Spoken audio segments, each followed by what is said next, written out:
Welcome to the place where the unspeakable is told word by word. I am your guide, a persistent, curious mind with a tinfoil hat on my head and a pile of files stamped top secret but somehow available on the internet.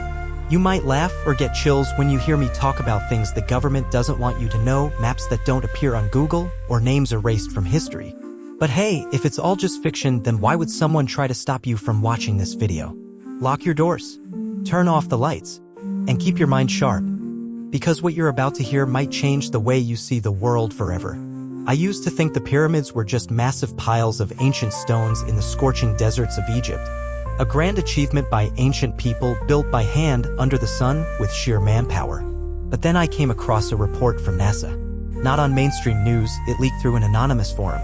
The report claimed that the stones of the Great Pyramid of Giza, each weighing an average of 2.5 tons, were stacked with near-perfect precision with a margin of error of less than 1/50th of an inch. No mortar, no adhesive, and no clear evidence of how they lifted those stones 481 feet high, taller than a 40-story building.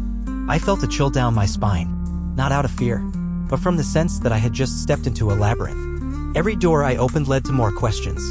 How did a civilization over 4,500 years ago with no steel and no wheels manage to build one of the most precise structures on the planet? Or did they not do it alone? I'm not an archaeologist. I don't work for the CIA, NASA, or any of the shadowy organizations people whisper about online. I'm just a regular American. Grew up in Ohio. Once drove across the country just to visit Roswell because I was obsessed with UFOs ever since I was a kid, sneaking in late-night episodes of The X-Files. And when I looked at the photos of the pyramids from satellites, drones, and amateur explorers on YouTube, I couldn't stop the questions spinning in my head. If ancient humans couldn't build the pyramids with the tools they had, then who helped them? Could it be a civilization erased from history? Or an intelligence not from Earth? I know, it sounds like a Hollywood script. You're probably thinking Stargate or ancient aliens.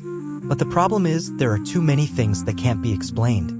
And when those questions go unanswered, my brain, that freedom-loving, rebellious, and inherently curious American brain, just can't sit still. I started gathering data, interviewing experts, and revisiting documents that were laughed off as pseudoscience. The deeper I dug, the more I realized this story isn't simple at all. The Great Pyramid of Giza, the greatest architectural wonder in human history, may not be solely the work of humankind. And the question I'm asking now is, have we been looking in the wrong direction for hundreds of years? Did you know that in 1984, a team of Japanese engineers tried to recreate a scale model of the pyramid with modern technology, cranes, and laser measuring equipment? They failed. From the very first step, moving those colossal stones, it became a technical nightmare. Another team from the US tried using cranes to replicate the precision of the joints in the Great Pyramid. Want to know what they said afterward? This structure shouldn't exist unless the ancients had technology we've never known. So, what really happened? I started getting suspicious when I saw how the Egyptian government restricts access to certain areas inside the pyramid. The deep corridors, the rooms with no entrances, the hollow spaces detected by ground-penetrating radar but never explored. Why? Why are these facts never shown on CNN, Fox, or any national news outlet? Why was a NASA engineer who publicly stated that the pyramid's geometry reflects advanced astronomical knowledge asked to resign just months after publishing his research? And here's another thing. Have you ever heard about the eerie coincidence between the coordinates of the Great Pyramid and the speed of light?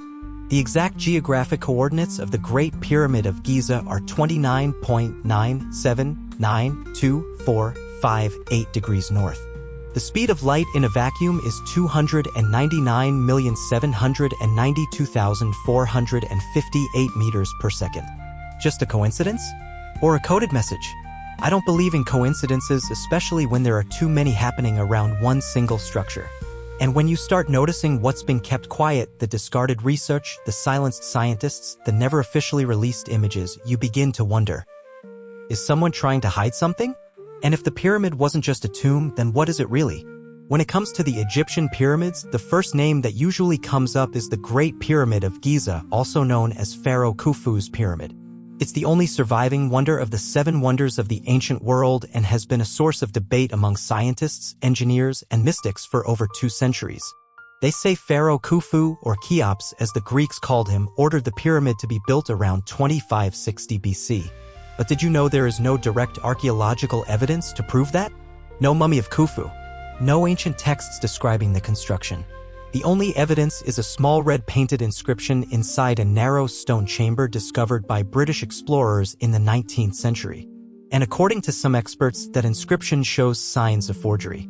Does this sound familiar? A single fragile detail, yet it's used to construct an entire historical narrative. And who else is involved? There's one name that keeps popping up whenever the topic of ancient aliens is mentioned: Erich von Däniken, the author of Chariots of the Gods, published in 1968.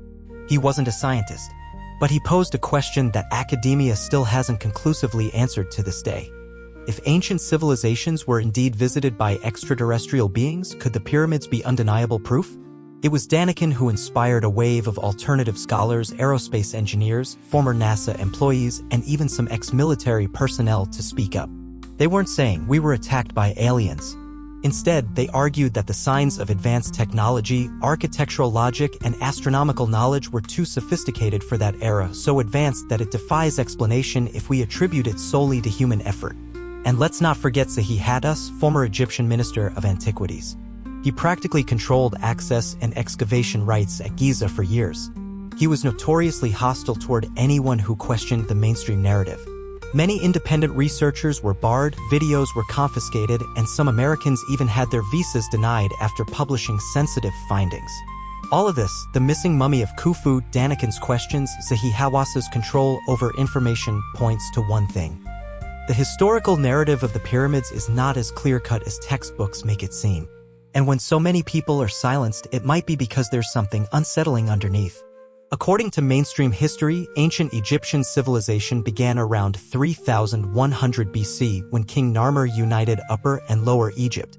From there, Egypt entered a dynastic period that spanned millennia, leaving behind thousands of monuments, texts, statues, and mummies. Among these, the Giza Pyramid complex, particularly the Great Pyramid, stands as the pinnacle of ancient engineering. It's believed to have been built in just 20 years by hundreds of thousands of laborers or workers using primitive copper tools and ropes. But when you start to dig into the records, some things don't add up. For example, if the pyramid was completed in 20 years, they would have had to place more than 800 blocks per day. That's one block every 2 minutes, 24 hours a day, with no breaks for lunch or 115 degrees Fahrenheit heat in the desert. Each block weighs between 2 to 15 tons, and some, like the granite blocks in the King's Chamber, weigh up to 80 tons, transported from the Aswan quarries over 500 miles away. At that time, Egypt didn't have the wheel, nor did they have pulleys. So how did they do it? And here's another thing. The internal structure of the Great Pyramid is completely different from other pharaohs' tombs. There are no wall carvings, no funerary texts, no burial artifacts, and no mummy. It's empty. It feels more like a machine than a tomb. I once asked a researcher at the National Museum of Natural History in DC, if this is a tomb, why was it designed with such precision, down to 1/1000th of an inch? Why do its corridors align perfectly with certain constellations like Orion or Sirius? He looked at me, half joking, half serious. Maybe it's something we were never meant to understand. Of course, universities still teach the ancient labor and architectural genius theory. But as more questions go unanswered, more people, including engineers, architects, and astronomers, are starting to rethink the entire hypothesis. And that's where the ancient alien theory begins to rise. Not because it's too crazy, but because it's the only theory that currently explains everything, from design and materials to geographical placement and astronomical knowledge that a 4,500-year-old agricultural society shouldn't have had. If you open any high school history book in America, you'll find a simple line. The Great Pyramid of Giza was built around 2560 BC by Pharaoh Khufu as an eternal tomb. But in reality, what we know or think we know about the Great Pyramid has changed drastically over the last 50 years. In 1993, a team of German engineers, Rudolf Gantenbrink and his colleagues, sent a robot called Up-You-Out, meaning opener of the ways, into a narrow shaft inside the pyramid. It entered the southern air shaft from the Queen's Chamber, which was previously thought to be just a ventilation shaft. But after traveling 213 feet, the robot discovered a stone slab with metal handles, like a sealed door blocking the path. It shocked the international press. Gantenbrink requested to continue his research, But instead of support, he was expelled from Egypt, and all research was halted indefinitely by Zahi Hawass, who claimed that there was nothing important. Nothing important? A sealed door deep inside an unexplored shaft, with metal handles? And it's not important. In 2002, under international media pressure, Egypt allowed a second robot, this time from National Geographic, to drill through the slab. And behind it was another slab. So who designed these layers of doors? Why hide them so meticulously? And more importantly, what lies behind that final door that the public has never been allowed to see? In 2017, an international research team used muon tomography, an imaging technique that uses cosmic rays, and discovered a massive void right above the King's Chamber. This void is at least 100 feet long, the length of a Boeing 737, and is completely invisible from any known corridors inside the pyramid. Egypt called it the Big Void. But once again, no one was allowed to explore it. They claimed it was irrelevant to the pyramid's function. I don't know about you, but as an American, raised to be skeptical when governments withhold information, I find it very relevant. Relevant to the question, was the pyramid just a tomb? Or was it some kind of ancient technology, built by an extraterrestrial intelligence, or at least something far beyond us today? And why is it that every time we get closer to the truth, things end up being cut off, covered up, or suppressed? I still remember the exact moment I really got into this. It was a winter evening in Denver when I happened to rewatch an episode of Ancient Aliens on the History Channel, the show I used to scoff at and call entertainment for tinfoil hat guys. But this time, instead of changing the channel, I paused. There was one line that left me speechless. The Great Pyramid is not just a tomb, it could be an ancient power plant. Sounds ridiculous, right? But then I asked myself, if it could be true, why hasn't anyone seriously tested it scientifically? And that's when I started digging. I began by reading mainstream archaeological sources from the Smithsonian, Harvard, and even the official website of the Egyptian Antiquities Authority. Then I read translations of ancient Egyptian texts, topographic maps, and especially technical documents that only engineers would truly get. When I realized that the Great Pyramid's central axis aligns with true north with a precision of 0.067 degrees, something that even today's GPS technology struggles to achieve, I started digging deeper. That's when I came across Christopher Dunn, a mechanical engineer who once worked for high-tech companies in the US. He wrote The Giza Power Plant, 1998, where he proposed that the Great Pyramid wasn't a tomb but a resonant energy generator, using seismic vibrations from the Earth to produce electricity. I read the entire book over a weekend, and what kept me hooked wasn't some wild sci-fi theory. It was the engineering logic in every detail. The resonance of the King's Chamber, the absolute soundproofing, the perfect symmetry, and the placement of the shafts resembling modern industrial HVAC systems. This wasn't about belief. It was about physics, engineering, and a level of precision that seemed beyond human capability. I started reaching out to experts, emailed Dunn. I messaged a physics professor at MIT who had researched acoustic resonance. I posted questions on Reddit forums and in Facebook groups dedicated to archaeology and UFOs. The responses were very American. Half laughed. The other half answered in a serious tone. You're on the right track. Look into the bedrock structure beneath the pyramid. Don't trust what Zahi Hawass publishes. Read independent research. To understand the Great Pyramid, you need to understand ancient astronomy. I gradually became the guy my friends called the weirdo obsessed with ancient rocks. But I didn't care. I started seeing a repeating pattern. Anyone who got too close to the truth, whether they were engineers, professors, or independent archaeologists, ended up sidelined or publicly ridiculed. Just like those who first said the Earth revolves around the sun. And then I made a decision. I had to go to Giza. I had to see it with my own eyes. I had to step inside. Because on some level, I knew what I was searching for wasn't just the mystery of aliens or ancient technology. It was the truth that we, as a modern civilization, may have deliberately forgotten. When I decided to book a flight to Cairo, my friends thought I was crazy. What are you going to do in Egypt? Some spiritual pilgrimage?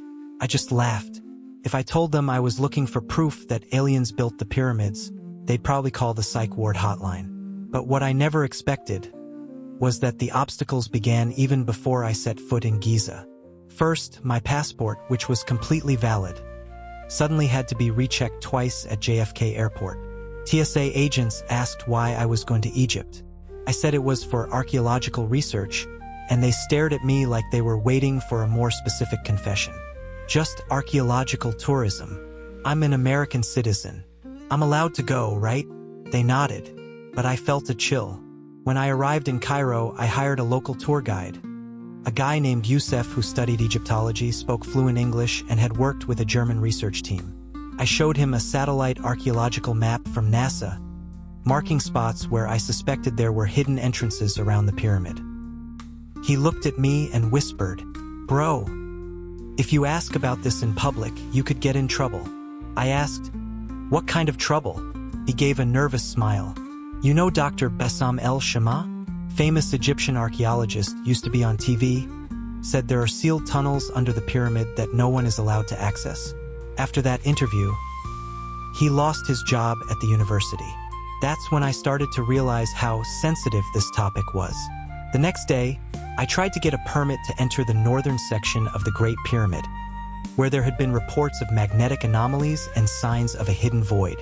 The security guard simply said, "That area is under renovation. No entry."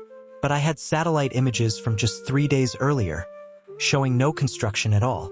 I don't believe in coincidences. The deeper I went, the more I felt I was touching something many people were trying to hide. One night, back at my hotel, I opened my laptop to review Christopher Dunn's research files I had saved on Google Drive. All of them gone. Not a network error.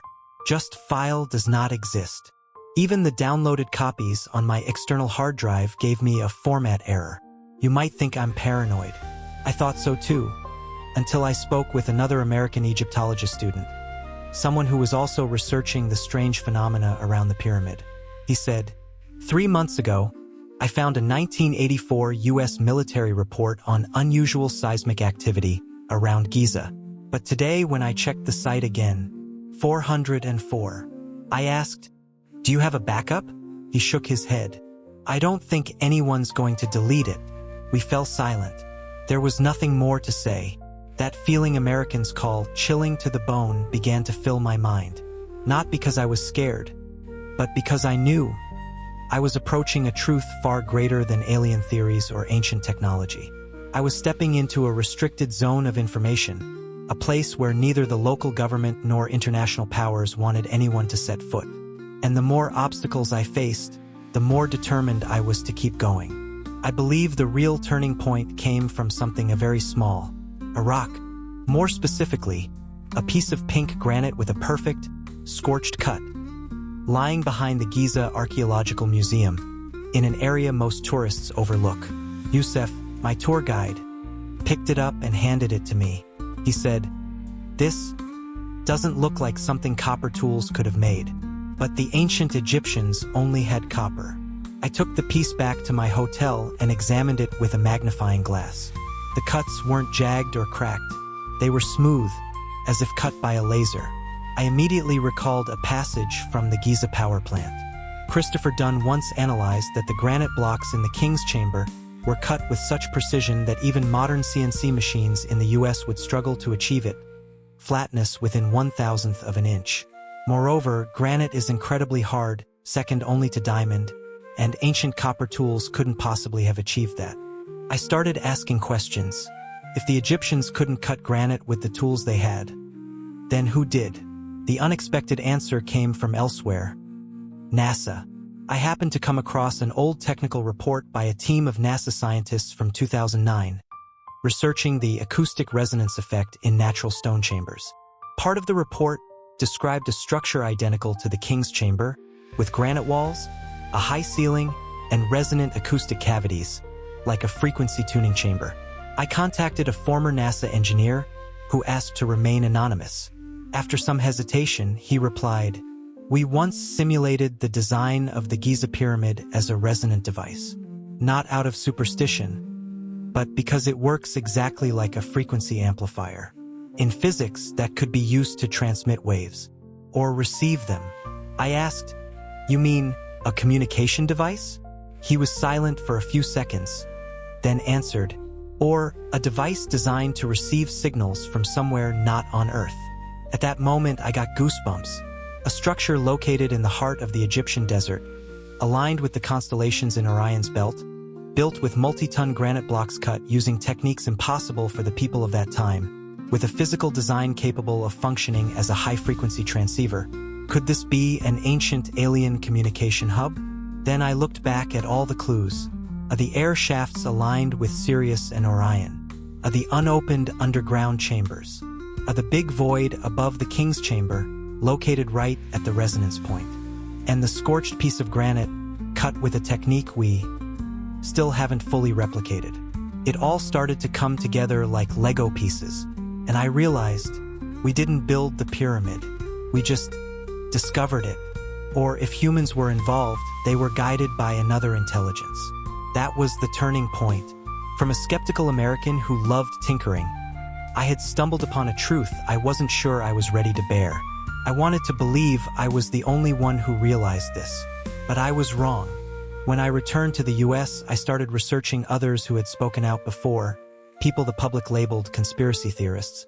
But maybe they were just ahead of their time. 1. Edgar Cayce, the sleeping prophet.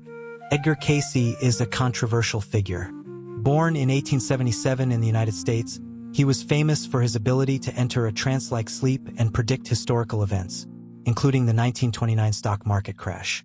But Cayce also claimed that a hall of records, containing ancient knowledge, was buried beneath the pyramid and the Sphinx, holding the entire history of the civilization of Atlantis.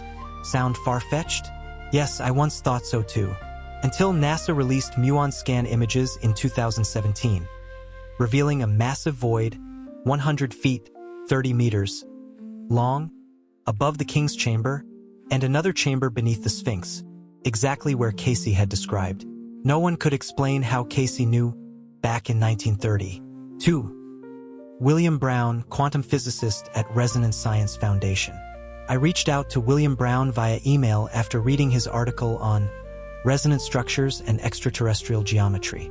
During a Zoom call, I asked him directly, "Do you think the pyramid is an extraterrestrial structure?" He smiled and replied, "It doesn't need to be from another planet, but it definitely wasn't designed with the mindset of humans from that time." William explained the concept of geometric resonance. When a structure is built according to the golden ratio and connected to the Earth's vibrational frequencies, it can amplify energy and influence the surrounding matter.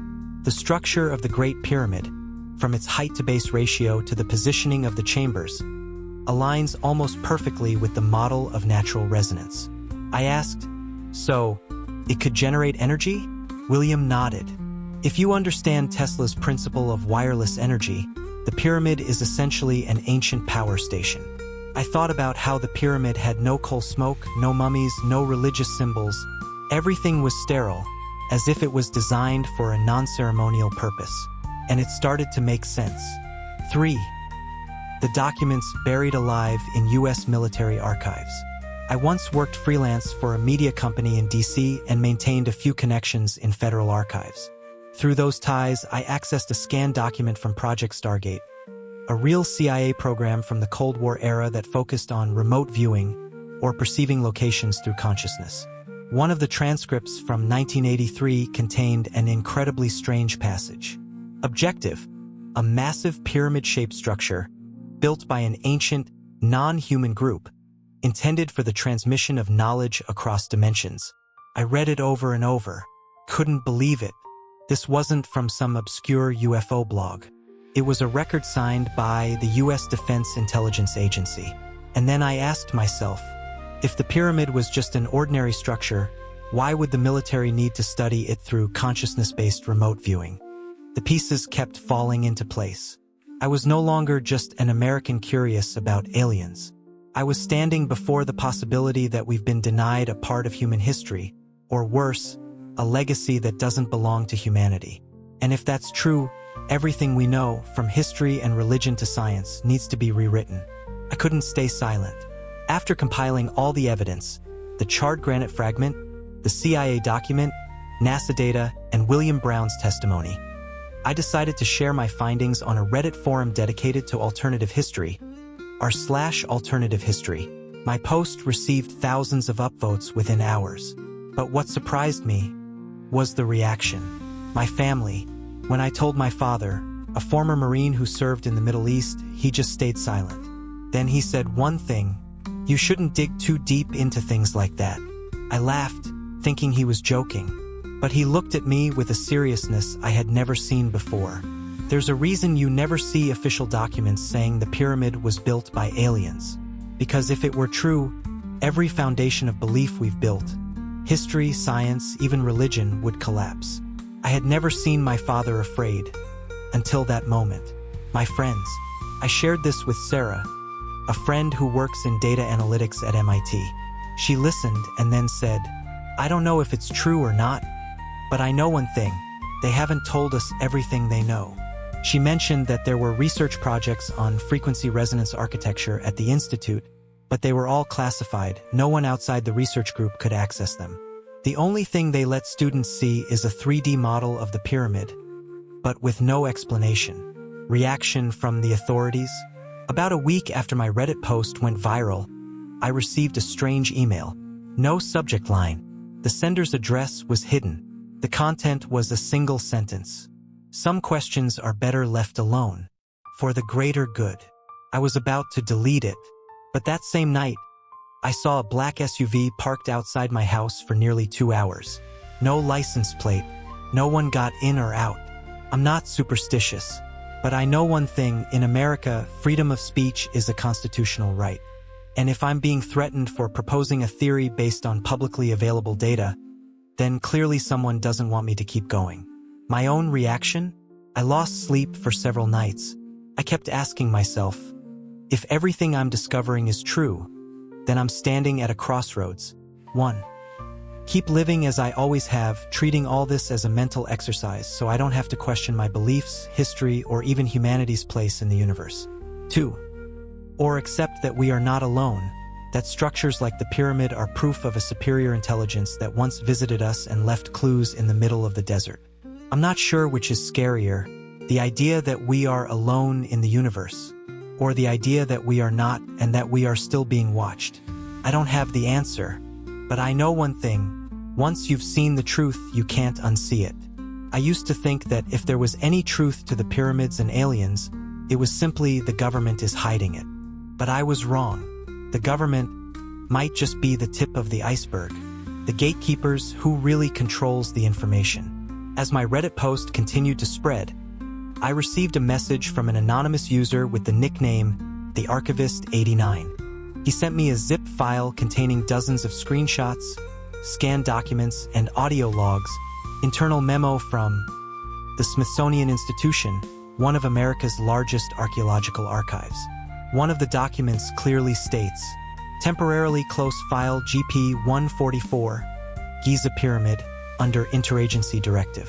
Reference to MJ12. Do not share with the press, academia, or international parties. I was shocked. What is MJ12? I started researching. It turns out it stands for Majestic 12, a group allegedly formed in 1947 by President Harry Truman, right after the Roswell UFO incident, tasked with handling all matters related to extraterrestrial life. And if the Smithsonian, a scientific, non-military institution, was being directed by MJ12 to close the Giza Pyramid file, it could only mean one thing: they know, and they're hiding it. Money isn't the motive. Controlling belief is what matters. I used to think that if there was anything strange about the pyramid, it was because it affected money, tourism, or reputation. But the deeper I dug, the clearer it became. It's not about money. It's about controlling knowledge. It's not about truth. It's about maintaining the convenience of the current order. If the pyramid was built by aliens using technology we can't comprehend, it would mean human history didn't begin with Sumer. It could date back tens of thousands of years.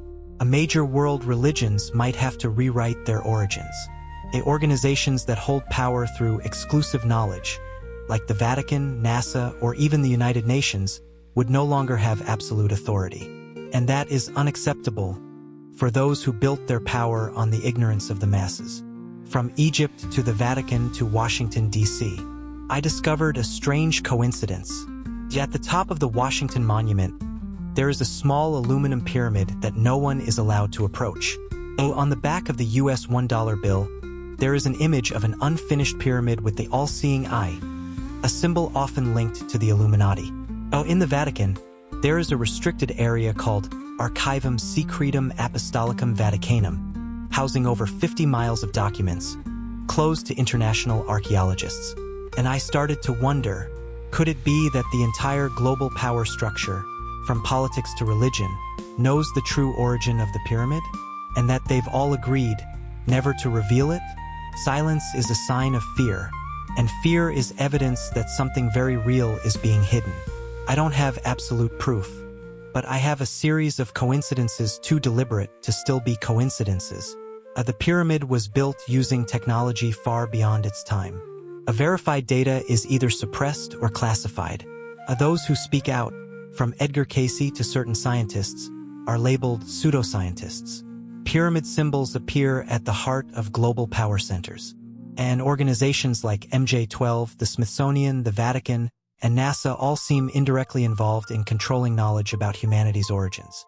I began to understand there is a silent agreement among superpowers and shadow forces designed to keep humanity living in a convenient, controllable narrative. And the craziest part? I'm just a normal American citizen who got too curious and nearly stumbled upon the mask hiding it all. I decided to go to Egypt, not as a tourist, but as a stubbornly curious person, an American citizen with a backpack, a GoPro, and a list of questions that the government doesn't want anyone to ask. Entering the pyramid, not your typical tour. After countless emails and a few discreet bribes, I managed to contact an Egyptian guide who had worked with a German archaeological team. He agreed to take me inside the Great Pyramid of Giza through a route that doesn't appear on tourist maps, via a maintenance passage normally reserved for staff. No lights, no signs, just the beam of a flashlight and the echo of footsteps against granite walls. We reached a chamber called the decoding room, never open to tourists. The room was about 20 square feet, with walls covered in strange symbols that resembled no known Egyptian hieroglyphs. The symbols emitted a faint glow, as if they were laser-etched into the stone. I started shaking, not from the cold, but from the overwhelming feeling that I was standing in a place not meant for modern humans. The electromagnetic device went haywire. I brought along a simple electromagnetic field, EMF, meter, the kind used in studies of environmental electromagnetism. When I placed it near the glowing symbols, it went crazy. The reading spiked uncontrollably, then dropped to zero, then surged again as if some energy source was fluctuating. The guide whispered, "I've brought others here before. None of them ever came back a second time." I asked why. He looked at me and said, "Because once, an American man like you touched this wall. And after that, he disappeared for 17 minutes. When he came back, he remembered nothing. But his eyes had changed color. Top secret files in Luxor." The next journey took me to Luxor. There, I met a man named Hassan who claimed to be a former security guard for a joint Egypt-U.S. archaeological program in the 1980s. He showed me a copy of a document titled Operation Stargate, Egypt 1984, Remote Energy and Extraterrestrial Architecture. The document described a U.S. research team, funded by the CIA, that had attempted to use psychics to connect with the energy inside the pyramid. One passage gave me chills. Subject number 7 described the feeling of seeing the entire Earth from the outside, experiencing a disembodied state, and encountering a species that was tall, slender, without a mouth, standing on a stone pillar. They called it a hypnotic hallucination. But when I cross-referenced it with NASA's data on geomagnetic disturbances around the Giza area, that same week, there was an unexplained magnetic anomaly.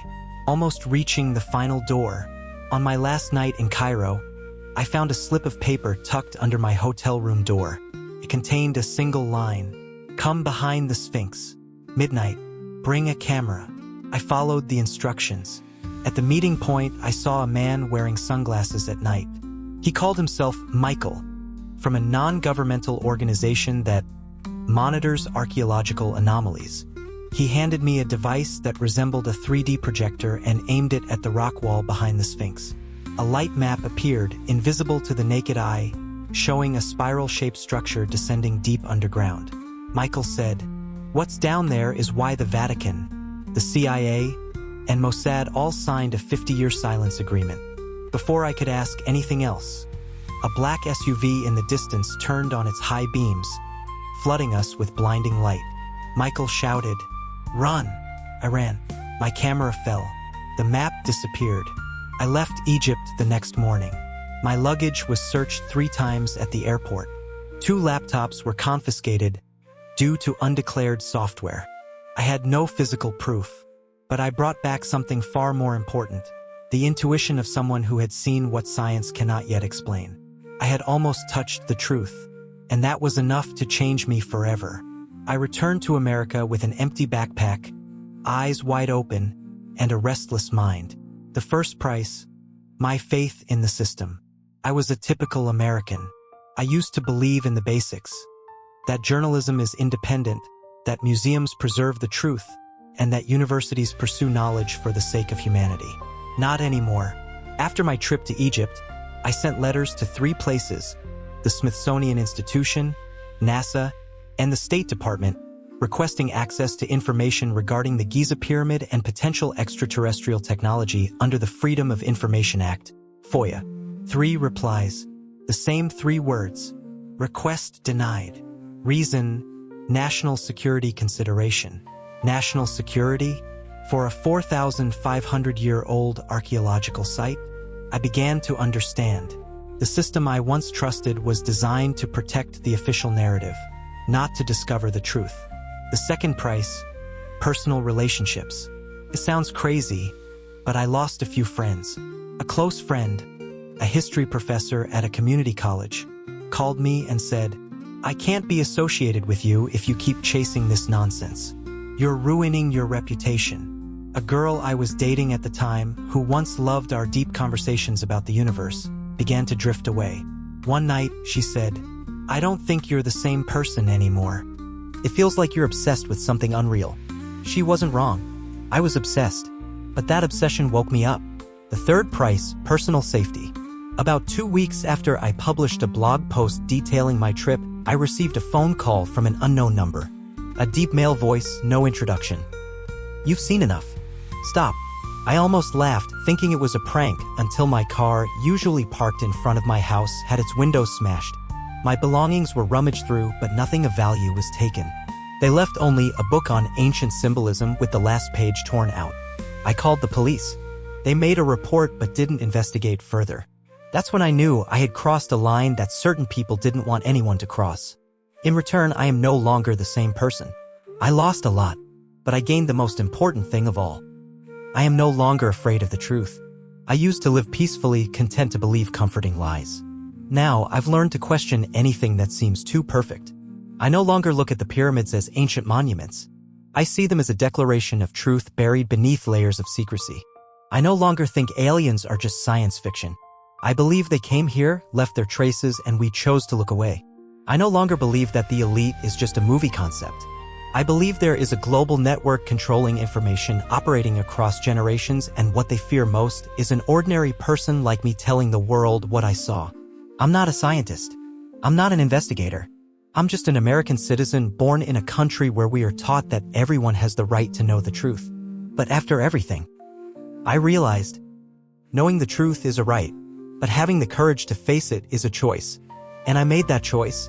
Before my trip to Egypt, I lived in a world where the boundaries were clear: real versus fake, science versus theory, reality versus fiction. Now, those boundaries no longer exist.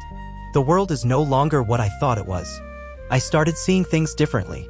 Government buildings no longer look like symbols of righteous power, they seem more like walls guarding information. Museums no longer feel like places that simply display ancient artifacts, they tell a carefully edited story. Even the news, every time I hear someone say, "according to scientists," I can't help but wonder. Which scientists? Who funds them? And what did they have to stay silent about to keep their grants? I know it sounds paranoid, but once you've seen a glowing wall inside the pyramid and been warned to keep quiet by someone you've never met, you can never go back to the way you used to think. I am no longer a believer, I am a questioner. The biggest change in me isn't belief. It's the courage to ask questions even when I know I may never get the answers. I question history. I question NASA, the Vatican, the UN. I question power, who decides what is real and what is fabricated. And above all, I question myself. Do I have the courage to keep digging, knowing the truth could shatter everything I once believed? I don't have the answer, but I have proof in my heart. Some people will ask, do you have physical proof? No, I don't. The camera was lost. The laptops were confiscated. The documents were rejected. The witnesses disappeared. But I have my memory. I have the look in that Egyptian guide's eyes when he told me about the American who vanished for 17 minutes inside the pyramid. I have the sound of the magnetic device buzzing in my pocket in the darkness. I have the feeling when I stood before a rock wall and saw a spiral light map appear as if from another dimension. You can't present those things in court, but you can't erase them from my mind. The price of awakening is isolation, but also freedom. I lost friends. I lost my teaching career.